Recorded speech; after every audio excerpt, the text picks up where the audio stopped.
Hi வணக்கம் எல்லாருக்கும் வாங்க இன்றைய வெள்ளிக்கிழமையான பொழுது எப்படி போனதுன்னு பார்ப்போம். இன்றைக்கு மத்தியான சாப்பாடுக்கு உப்புமா செய்த நாங்கள் உப்புமாவுக்கு நல்லெண்ணெயில் அந்த மிரக்கறிகள் எல்லாம் நிறைய போட்டு தாளித்து தான் சிம்பிளாக செய்த நாங்கள் சிம்பிளான சாப்பாடு தான், ஆனால் ஹெல்த்தியான சாப்பாடு.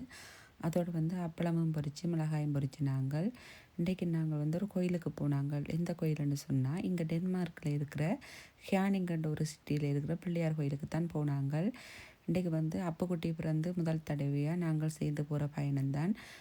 நாளைக்கு அதாவது 3ஆம் மாதம் 28ஆம் தேதி அப்புக்குட்டிக்கு 4 மாதம் முடியுது. அப்போ அந்த ஒரு சில சாப்பாடுகள் அவருக்கு தீர்த்தலாம்.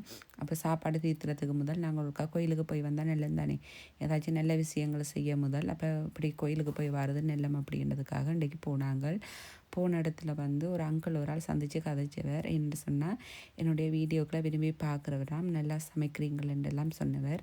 என் மனுஷனோடையும் கதைச்சவர், அத்தையோடையும் கதைச்சவர். சரியான சந்தோஷமாக இருந்துச்சு. இப்படி தேடி அகல் கதைக்கிறது சரியான சந்தோஷமாக இருந்தது.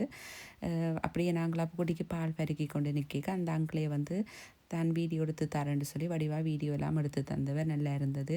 ரொம்ப நன்றி அங்கிள். இப்படி என்னுடைய ஒரு வீடியோவில் பார்த்து இப்படி நேரில் கண்ட உடனே சந்தித்து கதைக்கிறது சரியான சந்தோஷமாக இருந்துச்சு. அப்படியே வாங்க வீடியோவான் தொடர்ச்சியை பார்ப்போம். அப்படியே இந்த பூசையெல்லாம் முடிஞ்ச பிறகு தான் கடைசியில் அப்பக்குட்டிக்கு தனியாக அர்ச்சனை செய்து முதல்ல எங்களுக்கு எல்லாருக்கும் அர்ச்சனை செய்துட்டோம். அந்த கடைசியில் அந்த பால் பறிக்க திரும்ப ஒரு அர்ச்சனை அப்பக்குட்டின பேரில் செய்து தான் பால் பறிக்கினது. அப்போ நாங்கள் நாங்கள் சரி அப்போ பூசையெல்லாம் முடிஞ்சுது, கோயிலில் சாப்பாடு முடிஞ்சிருக்கும் அப்படின்னு தான் நாங்கள். ஆனால் இல்லை, வந்த எல்லாருக்குமே மனசும் வயிறும் நிறைகிற மாதிரி சாப்பாடு எல்லாருக்குமே கொடுத்தது. நாங்கள் கடைசியாக அந்த பாலெல்லாம் பறிக்க முடிஞ்சிட்டு விரைக்க 3 பேரும் படிவாக சாப்பாடும் எடுத்து சாப்பிட்டு 2 பேருக்கு அளவான சாப்பாடும் வீட்டையும் கொண்டு வந்திருந்த நாங்கள்.